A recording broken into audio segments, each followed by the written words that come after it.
ఒక కొత్త recipe try చేద్దాం ఇప్పుడు. దాని పేరు బిర్యానీ బురిటో. ఒక బ్రెడ్ తీసుకుందాం ఇలాగా. ఓకే, వార్మ్ చేశాను అంతే దీన్ని కొద్దిగా. అండ్ ఇందులో ఈ బిర్యానీ చికెన్ బిర్యానీ ఉంది కదా, సో అది పెట్టాను.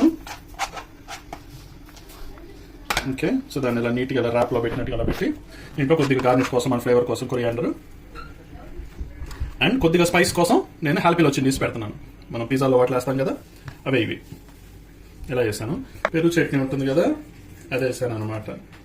చూడటానికి డిస్కస్టింగ్ గా ఉన్నా తినటానికి బాగుంటుంది, ట్రై చేయండి. అది దాన్ని ఇలా ఫోల్డ్ చేసి ఇలా ర్యాప్ లాగా చుట్టాను.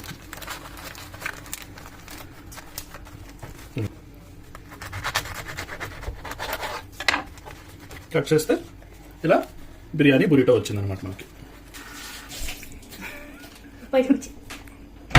బాగుందా? ట్రై చేయండి, చాలా బాగుంటుంది. చూడటానికి ఫనీగా ఉంటుంది recipe, but it's very good.